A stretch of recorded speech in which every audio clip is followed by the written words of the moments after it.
지금 우리가 하나님의 사랑이라는 시리즈로 두 번째 시간입니다. 하나님의 사랑이라는 시리즈로 두 번째 설교의 말씀, 에베소서 3장 18절 19절 두 절의 말씀입니다. 우리 같이 한번 한 목소리로 읽어보도록 하겠습니다. 에베소 3장 18절 19절 시작. 능히 모든 성도와 함께 지식에 넘치는 그리스도의 사랑을 알아 그 넓이와 길이와 높이와 깊이가 어떠함을 깨달아 하나님의 모든 충만하신 것으로 너희에게 충만하게 하시기를 구하노라. 아멘.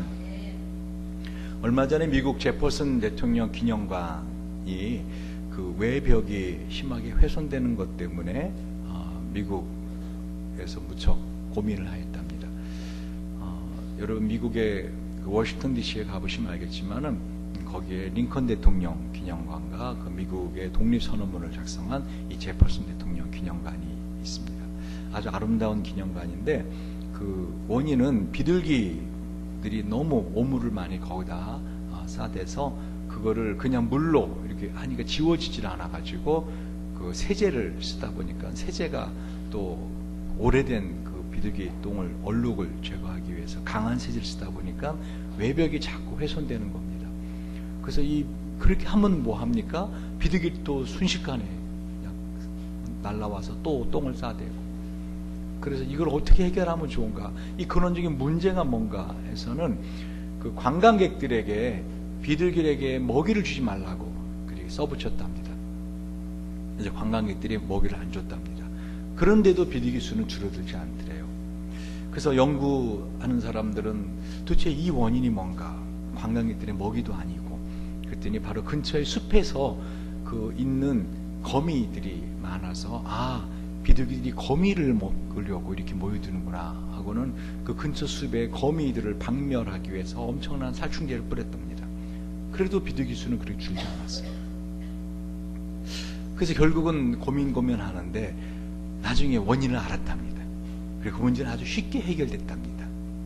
바로 이 제퍼슨 기념관이 옆에 다른 건물보다 2시간 먼저 조명을 켜는 겁니다. 왜? 그 조명을 킴으로 제퍼슨 기념관을 멋있게 보이게 하려고.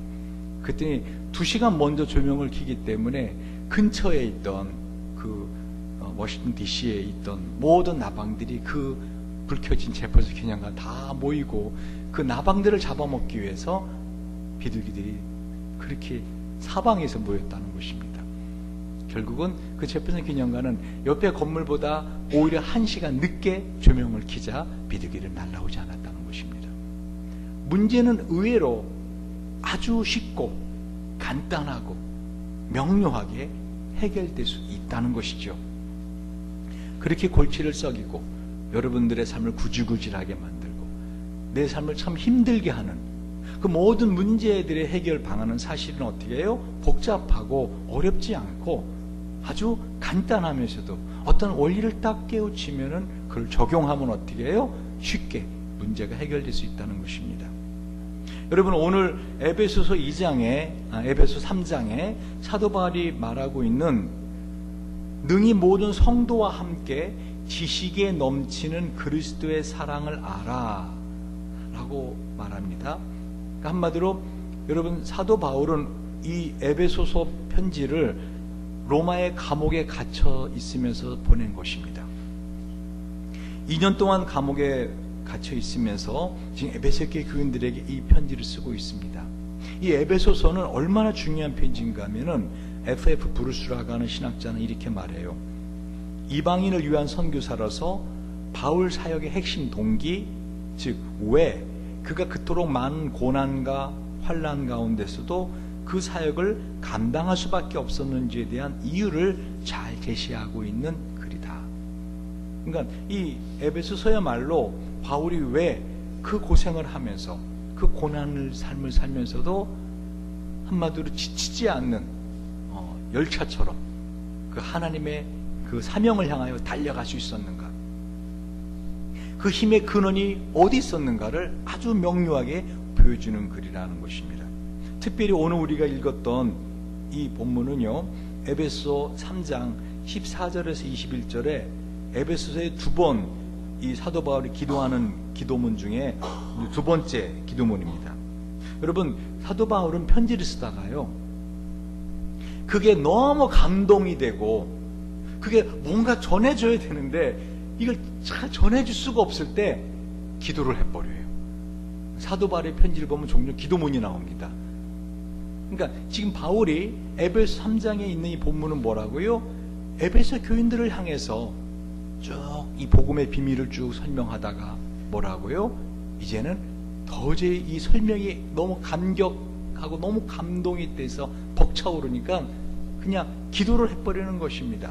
그래서 오늘 본문에 앞절에 보면 14절에 이러함으로 내가 하늘과 땅에 있는 각 족속에게 이름을 주신 아버지 앞에 무릎을 꿇고 비노니 그 영광의 풍성을 따라 그의 성령으로 말미암아 너희 속사람을 곧 능력으로 강건하게 하옵시며 믿음으로 말미암아 그리스도께서 너희 마음에 계시게 하옵시고 너희가 사랑 가운데서 뿌리가 박히고 터가 굳어져서 그리고 오늘 본문이죠, 능히 모든 성도와 함께 지식에 넘치는 그리스도의 사랑을 알아 그 넓이와 길이와 높이와 깊이가 어떠함을 깨달아 하나님의 모든 충만하신 것으로 너에게 충만하게 하시기를 구하노라 하면서 바울이 편지를 쓰다 말고 기도를 하고 있더라는 것입니다.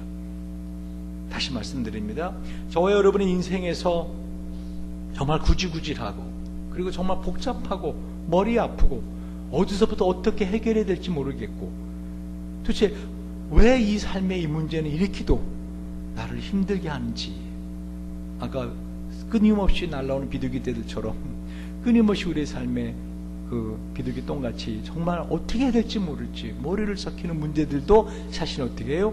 오늘 바울이 깨달았던 이 하나님의 사랑의 도형의 진리를 깨우치면은 쉽게 그 문제들은 해결될 수 있다라는 것입니다.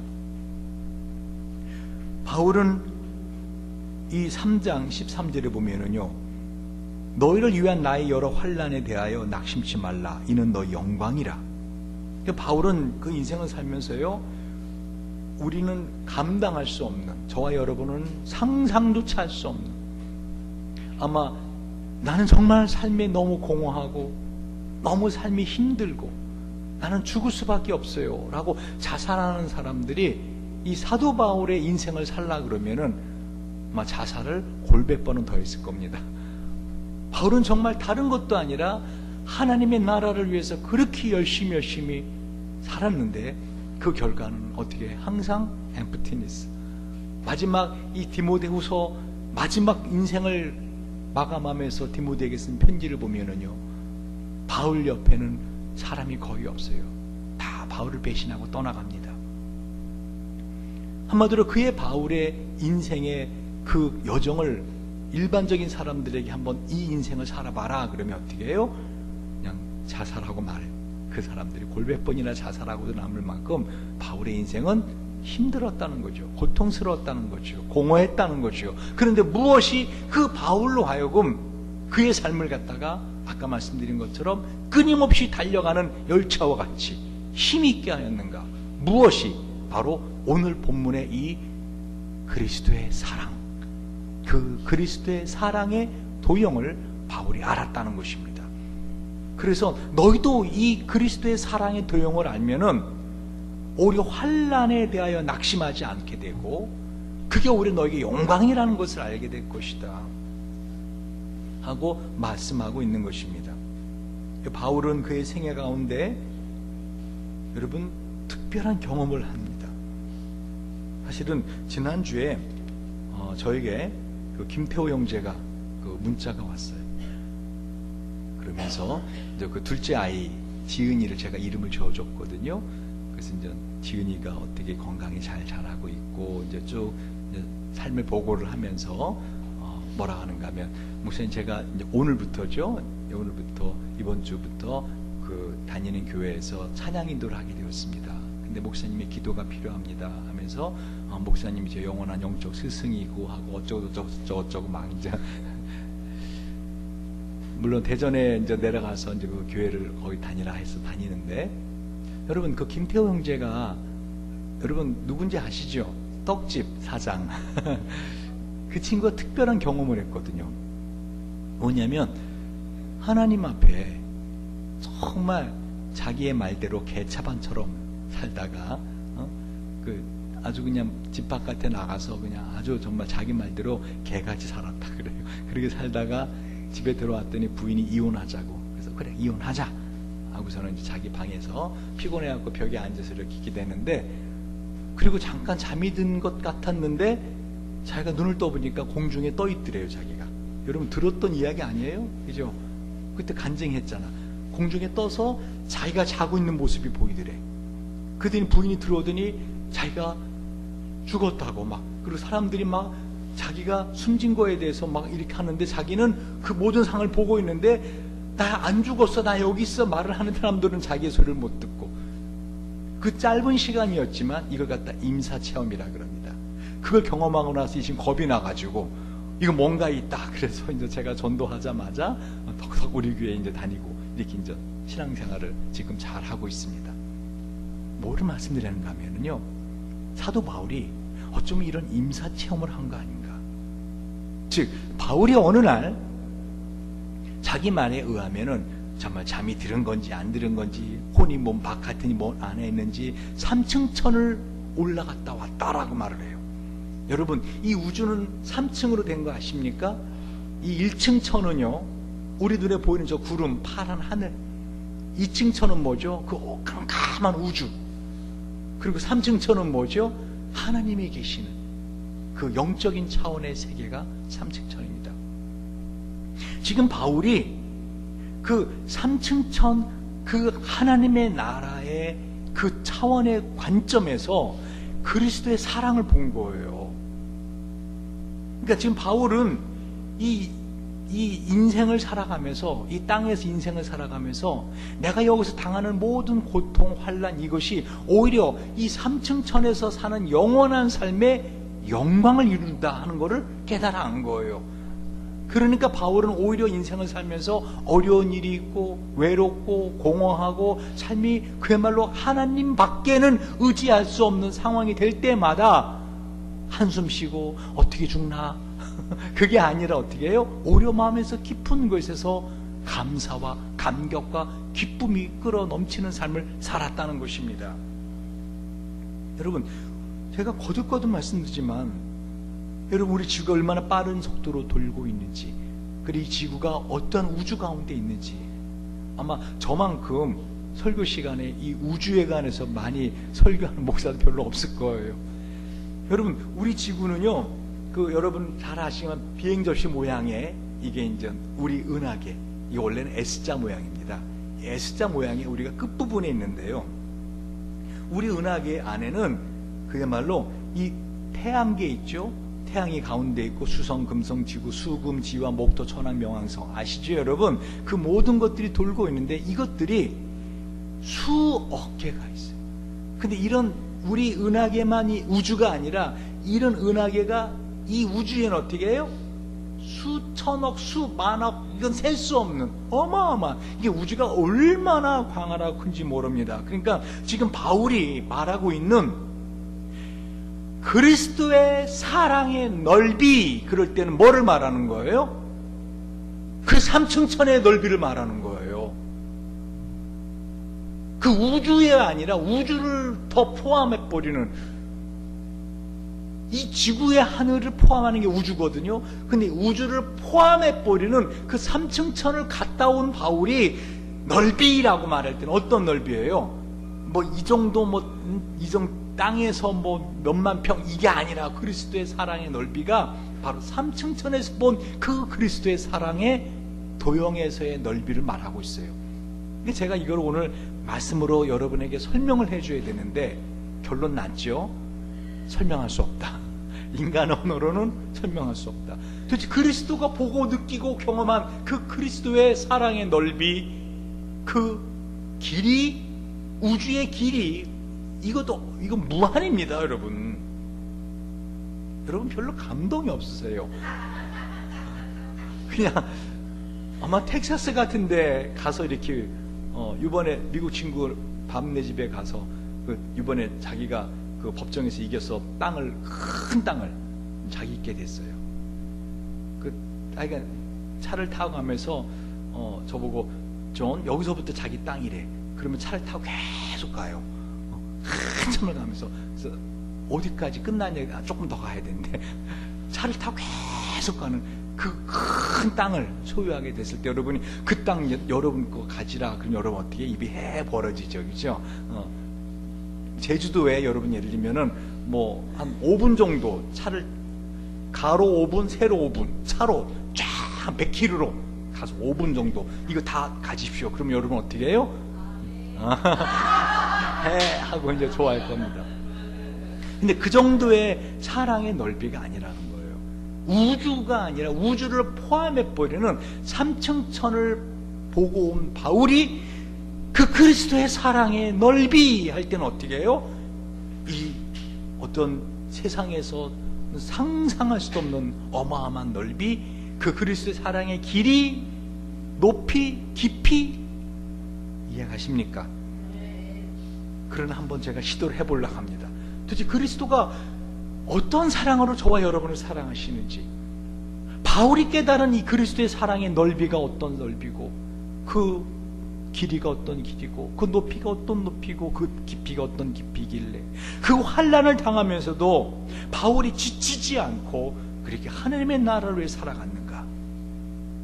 특별히 오늘 본문 다시 한번 볼까요? 3장 18절 시작. 능히 모든 성도와 함께 지식에 넘치는 그리스도의 사랑을 알아. 여러분이 알아라고 하는 것은요, 카타라베스타이. 이 카타라베스타이는 확실하게, 확실하게. 이 헬라어에서 카타 그러면 확실하게 뜻이에요. 아주 완전하게. 카타베스타이. 꽉 붙잡는 거, 확실하게 붙잡아. 한마디로 저와 여러분 인생을 살면서 그리스도의 사랑을 알아야 되는데 어렴풋이 알면 안 된다는 거예요. 확실하게 알아라는 거예요. 확실하게. 오늘 여러분이 말씀을 통해서 나를 향하신 그리스도의 사랑이 어떤 사랑인지 확실하게 아시기 바랍니다.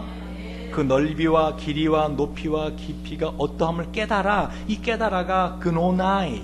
여러분, 그노나이. 제가 여러분 기노스코라는 단어를 여러 번 설명했어요.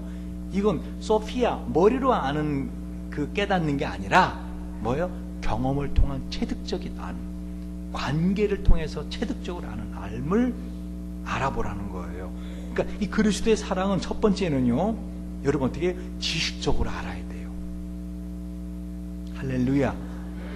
여러분이 사도 바울처럼 지치지 않는, 항상 기뻐하는 삶, 항상 감사하는 삶, 이런 승리하는 삶을 살기 위해서는 무엇보다 그리스도의 사랑을 지식적으로 아셔야 돼요. 그리고 두 번째는 어떻게 하라고요? 그걸 갖다 깨달으셔야 돼요. 그러니까 아는 것에서 멈추지 말고 체득해서 아는 암, 한마디로 살면서 그를 내가 경험을 통해서 아는 알을 아셔야 된다는 것입니다. 자, 오늘 바울은 다시 한번 우리에게 능히 모든 성도와 함께 지식에 넘치는 그리스도의 사랑을 알아 라고 하면서 우리로 하여금 그리스도의 사랑을 알라라고 말하고 있어요. 특별히 오늘 17절 그 앞절에 이렇게 말합니다. 믿음으로 말미암아 그리스도께서 너희 마음에 계시게 하옵시고 너희가 사랑 가운데서 뿌리가 박히고 터가 굳어져서, 그러니까 그리스도는 항상 우리 마음에 계세요. 근데 내가 믿음으로 말미암아 그리스도가 내 안에 계시게 하지 않으면은, 쉬운 말로 내 안에 그리스도가 없는 것과 같은 삶을 살 수밖에 없다라는 거예요. 할렐루야. 그래서 우리로 하여금 강건해지게 하도록 엑스퀘스테, 다시 말하면 하나님께서 우리를 강건하게 하시는데요, 우리 삶을 살아가는 데서 우리를 항상 이기게 하시고 삶을 강건하게 하시는데, 그것이 뭐예요? 그리스도의 사랑을 깨달아야지만이 된다는 거예요. 나를 향하신 그리스도의 사랑이 어떠한지 그 사랑을 깨달아야지만이 내가 강건해져서 어떻게 해요? 그 사랑 가운데 뿌리가 박히고 터가 굳어진다는 거예요. 여러분, 왜 삶에 열매가 없는가? 뿌리가 안 박혀서 그래요. 왜 그렇게 불안한가? 왠지 모르게 불안하다 그래요. 왠지 모르게 불안하다, 염려가 된다. 뿌리가 박혀 있지 않아서 그래요. 믿음의 뿌리, 그리스도의 사랑을 깨달아 아는 그 뿌리, 왜 집이 흔들흔들거려요? 겉으로 볼 때는 사람들이 보기에 멋지고 아름답고 웅장한데 왜 건물이 흔들흔들거려요? 바람만 조금 불어도 터가 굳어지지 않은. 여러분 캘리포니아 가면은요, 미국 캘리포니아 가면은 높은 빌딩 거의 없어요. 뉴욕을 가면은요, 빌딩들이 막 100몇십 층짜리가 쫙 쳤습니다. 왜? 뉴욕은 그 밑에가 바위여요. 뉴욕시 전부가 다 밑에가 안반입니다. 그러니까 높은 빌딩들이 뉴욕은 세울 수 있는 거예요. 한마디로 말하면 저와 여러분의 삶에 있어서 열매가 있고 흔들리지 않고, 한마디로 하나님의 디자인하신 웅장한 신앙의 삶을 살기 위해서는 뭐를 알아야 된다고요? 그리스도의 사랑을 깨달아 알아야 된다는 것입니다. 그래서 여러분 오늘 본문의 말씀을 통해서 그 그리스도의 사랑이 어떤 모양인지, 얼마나 넓은지, 얼마나 길은지, 얼마나 높은지, 얼마나 깊은지 그걸 아시기 주님 이름 축원드립니다. 특별히 에베소서에서는요, 이 사랑이라고 하는 말이 15번이 나와요. 따라하세요. 사랑은 행동하는 것입니다. 그러니까 그리스도가 저와 여러분을 사랑하시는데 난 널 사랑해 라는 것으로 추상적인 것으로 사랑하는 게 아니라는 거예요. 감정이 아니라는 거예요. 에릭 프롬도 그 사랑의 기술, The Art of Love라는 책에서 사랑은 감정이 아니라 그래요. 사랑은 행동하는 거예요. 사랑은 움직이는 겁니다. 사랑은 빛입니다. 빛은요, 운동 에너지를 가질 때만이 빛입니다. 쉽게 말하면 불꽃은요, 타오를 때만 불꽃인 거 아세요? 불꽃이 타오르지 않으면 그건 더 이상 불꽃이 아닙니다. 재죠 그냥. 그래 안 그래요? 그것처럼 빛은 운동 에너지를 가질 때만이 빛입니다. 그러니까 그리스도의 사랑은 빛처럼 불처럼 어떻게 해요? 우리에게 끊임없이 무엇인가를 행동하는 사랑이라는 것이에요. 그러니까 저와 여러분은 이 그리스도의 이 움직이는 사랑, 행동하는 사랑을 받고 있는 사람들이라는 것입니다. 할렐루야. 그래서 이 그리스도의 사랑이 어떤 사랑인가 정확히 알려면 사실은요, 여러분 집에 가셔서, 오늘 시간이 없기 때문에 제가 이 부분은 제가 주의 못 해드리지만 고린도 13장 사랑장을 한번 가만히 보세요. 그게 저와 여러분을 향하신 하나님의 사랑이 어떤 사랑이다. 사랑은 하고 사랑에 대해서 표현하고 있어요.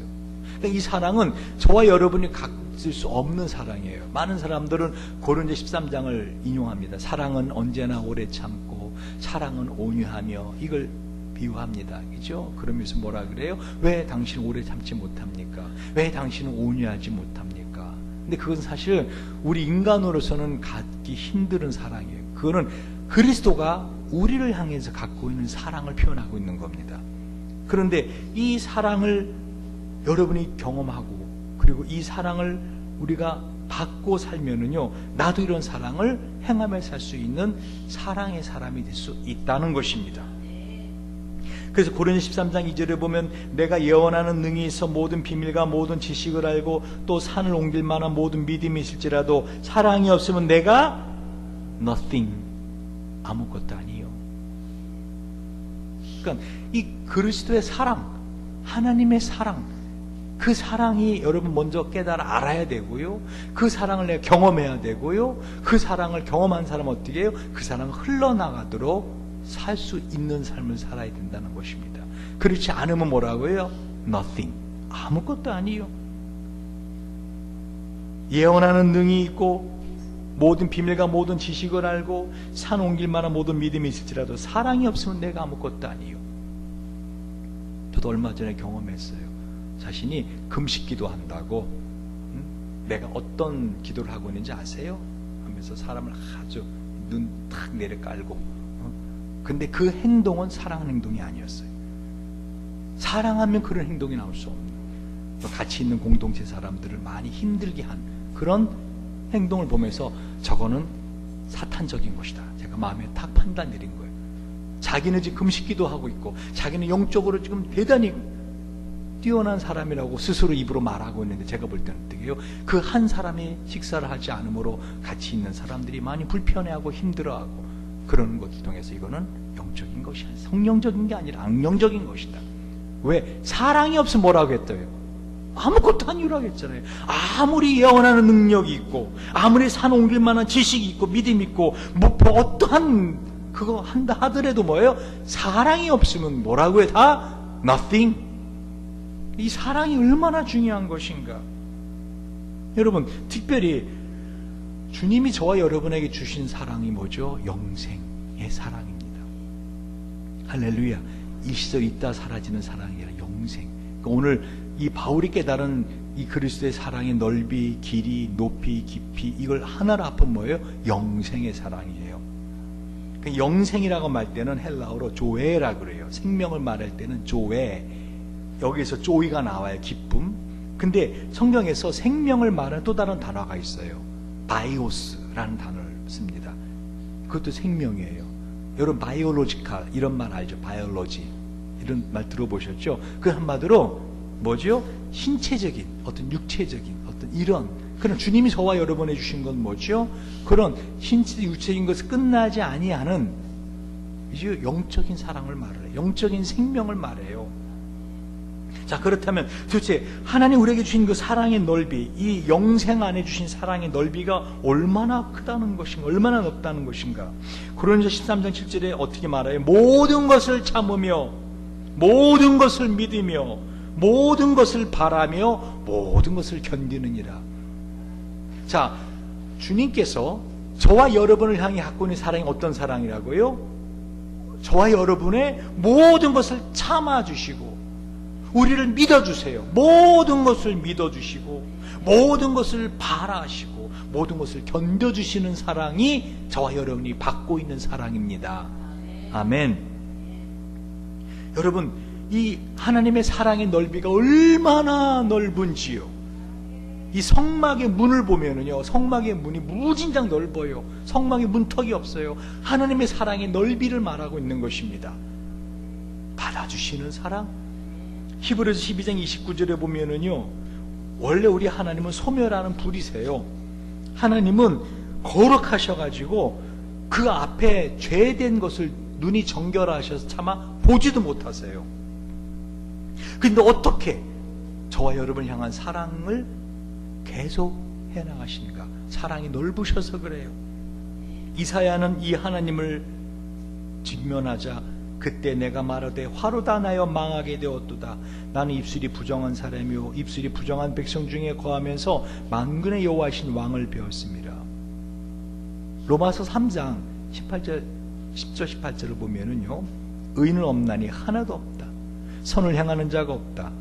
그 입에는 저주와 악독이 가득하고 하나님을 두려움이 없다. 한마디로 말하면 저와 여러분은 어떤 사람들인가? 죄인이라는 거예요. 근데 이런 죄된 우리를 끊임없이 밥 먹듯이 물 마시듯이 끊임없이 죄를 짓는 우리를 받아주시는 사랑이라는 거예요. 그래서 구약의 시편 기자도 시편 14편 2절 3절에 보면 여호와께서 하늘에서 인성이 굽어 살피사 지각이 있어 하나님을 찾는 자가 있는가 보려 하신즉 다 치우쳤으며 함께 더러운 자가 되고 선을 행하는 자가 없으니 하나도 없도다. 지금 여러분이 인생을 살다 보면은요, 과연 나 같은 자도 하나님의 사랑을 받을 수 있을까? 이렇게 예배 시간에 조는 나도? 라고 생각할 수 있어요. 그런데 어떻게 해요? 이 사랑을 알면 어떻게 해요? 하나님은 나를 사랑하시는구나. 예배 시간에 조는 정도가 아니라 어떠한 죄로 인하여 주님 앞에 갈 때마다 주님은 나를 받아주시는 분이구나 하는 걸 깨닫는다는 거예요.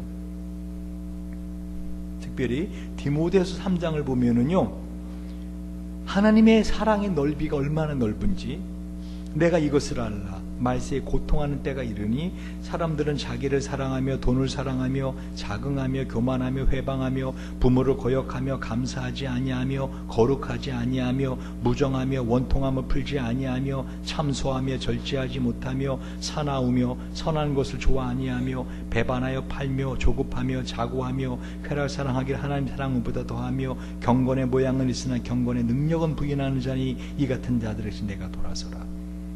바울이 디모데에게 그 같은 자들에게 돌아서라. 바로 근데 여기에 말하고 있는 이 죄 다 내가 갖고 있습니다. 하는데도 불구하고 어떻게 하나님은 사랑하시는. 그러니까 이 사랑이 얼마나 넓은 사랑이냐는 거예요.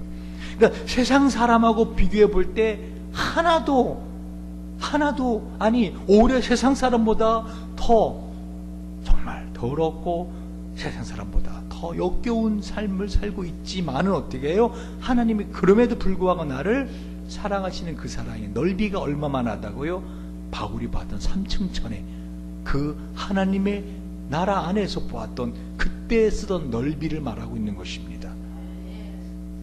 두 번째, 그 길이를, 하나님의 사랑의 길이 따라해 보세요. 하나님의 사랑에는 유효기간이 없습니다. 저희 집에도 제가 얼마 전에 두부 좀 이렇게 김치찌개 넣어보려고 했더니 두부 안 뜯은 게 있어요. 오, 웬일이야? 하고선 뜯으려고 봤더니 유효기간이 지났어요. 그것도 한 달 정도 지났어요. 그래서 아니 이게 도대체 여기 왜 있지? 하고선 못 먹고 지금도 그냥 두고 있어요. 갈등하고 있어요. 이거 먹을 수 있을까 없을까요? 한 달 지나는데 두부 모르겠어요. 한번 열어봐야 될 것 같아요. 근데 안 상했으면 먹을 수 있겠다 하지만 그래도 찝찝할 것 같아요. 그런데 여러분, 하나님의 사랑의 길이에는 유효기간이 없는 거 아세요? 어느 정도인가? 에베소서 1장 4절에 보면은요, 그 창세 전에 그리스도 안에서 우리를 택하사 우리로 사랑 안에서 우리로 뭐 안에서? 사랑 안에서 그 앞에 거룩하고 흠이 없게 하시려고. 그러니까 하나님의 사랑은 언제부터 시작하신 거예요? 창세 전부터 시작하신 거예요. 저와 여러분을 언제부터 사랑하셨다고요? 창세 전부터. 할렐루야. 오늘 왜 이렇게 아멘들을 잘하세요? 제가 당황스럽잖아요, 여러분. 이렇게 갑자기 아멘들을 잘하시니까. 자, 좋습니다. 그래서 에베소 1장 4절에 이와 같이 창세 전부터 우리를 사랑하시는데요, 요한복음 13장 1절로 보면은 우리를 사랑하시되 끝까지 사랑하시느니라 라고, 주님이 저와 여러분을 향한 사랑이 어떤 사랑이라고요? 끝까지 사랑하시는 사랑이에요. 한마디로 사랑은 무엇인가? 허다한 허물을 덮어주는 것이라고 성경은 말씀하고 있어요. 그러니까 저와 여러분을 사랑하시는데, 그 넓은 사랑으로 사랑하시는데 그게 언제까지라고요? 끝까지. 그럼 어떻게 가능할까? 어떻게 내가 하나님이라면 저 같으면 벌써 예전에 너 끝났다 자식아 할 때가 수없이 많았거든. 근데 어떻게 이렇게 사랑하시는가 했더니 forgiveness, 나를 용서하시는 사랑이더라고요. 제가 forgive를 가만히 생각해 보니까요, 이건 하나님 우리를 용서하실 때 우리에게 어떤 대가를 바라지 않으세요. forgive가 뭐죠? give를 위한 거예요. 그죠? for, 뭐뭐를 위한 give, 주는 거. 용서는 뭐라고요? forgiveness는 내가 용서해 줬을 때 저 인간이 어떻게 나의 이 용서에 반응하나가 아니에요. 그냥 용서해 주는 거예요. 할렐루야. 그러니까 하나님 우리를 사랑하시고 용서하시는데 어떻게 사랑하신다고요? 그냥 용서해 주시는 거예요. 야, 저는 오늘 이 본문의 말씀을 다시 오늘 새벽에도 같이 가만히 묵상하면서, 야, 내가 세상 끝날까지 너와 항상 함께 하겠다라고 약속하신 그 약속은, 이건 하나님의 그 깊은 상처를, 아픔을 그냥 그대로 갖겠다는 뜻이구나 하는 걸 깨달았어요. 이게 무슨 말인가 하면요, 나중에 사랑의 깊이에서 말씀드릴게요. 다시 말하면 하나님 저와 여러분을 사랑하시는데 어떻게 사랑하신다고요? 나의 부족하고 나의 허물고 나의 어떤 연약함으로 이제 그만, 난 너 사랑 못하겠다, 너가 나라면 너 사랑하겠냐? 라고 끊지 않는 사랑이라는 거예요. 이거를 깨달은 바울이 내가 확신하노니 사망이나 생명이나 천사들이나 권세자들이나 현재일이나 장래일이나 능력이나 높음이나 깊음이나 그 다른 어떤 피조물이라도 우리를 우리 주 그리스도 예수 안에 있는 하나님의 사랑에서 끊을 수 없으리라 라고 로마서 8장 38, 39절에 확신하고 있는 것입니다. 그러니까 바울이 보았던 그 그리스도의 사랑의 길을 바울은 확신했던 거예요. 그 예수 그리스도의 사랑이 나를 사랑하시고 그 예수 그리스도의 사랑이 나를 향해 있다면 그 어떤 피조물도 악한 영이라 할지라도 그 어떤 상황이라 할지라도 나를 어떻게 해요? 그 사랑 끊을 수 없다. 왜? 그 사랑의 길이가 어떻다고요? 영원하기 때문에 창세전부터 시작하셔서 영원까지 이어지는 저와 여러분을 향한 그리스도의 사랑. 할렐루야, 할렐루야. 여러분 표정이 밝아지기 시작하네. 이런 설교를 진작 여러분은 갈망하셨던 것 같습니다. 세 번째 보십시오. 그 사랑의 높이. 하나님의 사랑의 높이, 그리스도의 사랑의 높이, 하나님 사랑의 그 영광과 고귀함, 우리를 하여금 장차 히브리서 1장 14절에 말씀하시는 것처럼 우리를 사랑하시는데요, 그 사랑이 얼마나 높은 사랑이고 얼마나 영광스러운 사랑인지 나중에 저와 여러분이 어떻게 해요? 천사들을 다스리고 거느리며 사는 그런 존재가 되라고 우리를 사랑하신다는 거예요. 요한계시록 3장 21절에 이기는 그에게는 내가 내 보좌에 함께 앉게 하여 주기를 내가 이기고 아버지 보좌에 함께 앉은 것과 같이 하리라. 아멘. 그러니까 저와 여러분을 하나님의 보좌에 함께 앉게 해주겠다는 거예요. 할렐루야. 성부 하나님이 앉으시고 성자 하나님이 앉으시고 성령 하나님 그 자리에 우리를 함께 앉게 해주시겠다는 거예요. 그러니까 저와 여러분이 어떤 레벨로 올라가는 거예요? 하나님의 레벨로 올라가는 거예요. 드디어 우리 목사님이 교만해지셨다. 그게 아니라 성경이 그걸 말하는 거예요. 그러니까 하나님이 저와 여러분을 어떻게 사랑하시는지, 어떤 높이로 사랑하시는지 아시겠어요? 어떻게 하나님의 그 지고한 높이, 그 영광, 그거 같이 해주겠다 그러면 최고 높은 거 아닌가요? 그런 사랑을 우리에게 베풀어 주겠다고 말씀하고 있는 거예요. 제가 이 부분을 특히 좀 더 묵상하였습니다. 도대체 이 사랑의 높이, 하나님의 그 보좌에 함께 앉게 해주시는 그 높이가 어떤 높이인가? 에베소서 2장 10절을 보면은요, 오늘 사도 바울 에베소 쓰면서 우리는 그가 만드신 바라. 그러니까 세상 사람이 아니라 예수 그리스도의 피로 거듭나서 받아들인 저와 여러분은 하나님이 만드신 하나님의 걸작품이라는 거예요. 이 킹제임스 버전이나 그 New Living Translation NLT에 보면은요, 우리는 그가 만드신 바라. 에베소 2장 10절에 뭐라고 되어 있는가 하면은 우리는 그의 우리는 그의 workmanship이라고 되어 있어요. workmanship. 우리는 그의 masterpiece, 걸작품이다. 헬라어로는 이게 포이에마예요. 따라하세요. 나는 하나님의 포이에마입니다. 포이에마. 여러분, 이 포이에마가 뭔가 하면은요, 이 포이에마에서 포임이 나와요. 단어가 포임. 여러분, 시를 써보신 분은 알아요. 제가 시를 조금 쓰잖아요. 제가 시를 쓸 때 시어를 아무 단어는 안 써요. 그거에 딱 맞는 시어를 찾기 위해서 하루가 아니라 어떤 때는 며칠을 제가 생각합니다. 그 단어에 딱 맞는 단어, 그 시에 맞는 단어. 하나님이 저와 여러분을 그냥 막 만드신 게 아니라 어떻다고요? 걸작품으로 만드셨는데, 그것은 마치 시인이 시어를 조탁하듯이, 시인이 시어를 만들어 이렇게 구별해내듯이, 그렇게 저와 여러분을 특별하게 구별해서 창조해내셨다는 거예요. 할렐루야. 이 사실을 시편 기자는 깨달아서요, 시편 139편에 이렇게 노래합니다. 주께서 내 장부를 지으시며 나의 모태에서 나를 조직하셨나이다. 제가 이 단어 하나하나가 궁금해가지고 다 언어를 찾아보기 시작합니다. 도대체 하나님이 나를 사랑하시는데, 그 높이 있는 사랑으로 사랑하시는데 내가 누구길래, 내가 무엇이간데. 우리 지난주에 설교를 다시 한번 보세요. 주께서 이 인생이 무엇이간데. 그런데 하나님이 나를 어머니의 이 뱃속에서부터 나를 지으셨는데 나를 조직하셨다라고 말해요. 주께서 내 장부를 지으시며 나의 모태에서 나를 조직하셨나이다. 내가 주께 감사하오며 나를 지으심이 신묘막측하심이라. 주의 행사가 기이함을 내 영혼이 잘 아나이다. 내가 은밀한 데서 지음을 받고 땅의 깊은 곳에서 기이하게 지음을 받은 때에 나의 형체가 주의 앞에 숨기우지 못하나이다. 내 형질이 이루어지기 전에 주의 눈이 보셨으며 나를 위하여 정한 날이 하나도 되기 전에 주의 책에 다 기록이 되었나이다. 하나님이여, 주의 생각이 내게 어찌 그리 보배로우신지요. 그 수가 어찌 그리 많은지요. 내가 세려갈지라도 그 수가 모래보다 많도소이다. 내가 깰 때에도 오히려 주와 함께 있나이다. 시편 139편 기자가 뭐를 깨달은 거예요? 하나님의 사랑의 높이를 깨달은 거예요.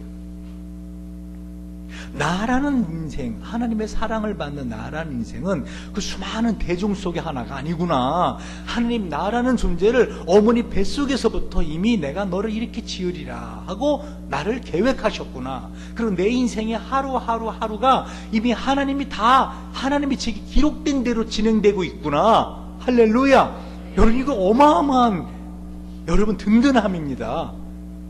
저와 여러분 인생을 살 때 왜 우리가 깜짝 놀라고 두려워하고 염려하는지 아세요? 내가 몰랐던 일들, 내가 상상하지 못했던 일들, 생각을 했지만 두려워하던 일들이 현실로 일어날 때 우리를 하여금 두렵게 하고 놀라게 하는 거 아닙니까? 근데 이 모든 것들이 이미 하나님의 책에 다 기록이 되었다는 거예요. 하나님의 책에 다 기록이 돼서 내 인생에 어떤 거 하나도 어떻게 해요? 하나님의 계획 안에 있지 않은 게 없다. 그러면 우리가 왜 이것으로 든든해요? 하나님 나라를 사랑하시거든요. 나를 향한 생각이 어떻게 해요? 평안이거든요. 여호와의 말씀이니라 너희를 향한 나의 생각을 내가 안 하니 평안이요 재앙이 아니니라. 너희에게 미래의 희망을 주는 것이니라. 예레미야 29장 11절 말씀이에요. 그러니까 지금 바울이 이 그리스도의 사랑의 높이 그럴 때 그냥 많은 사랑 가운데 한 사람을 사랑한 게 아니라 아주 지고지순한 포에마, 시인이 시어를 고르듯이 하나님 나를 선택하시고 나를 사랑하시는데 어떻게 해요?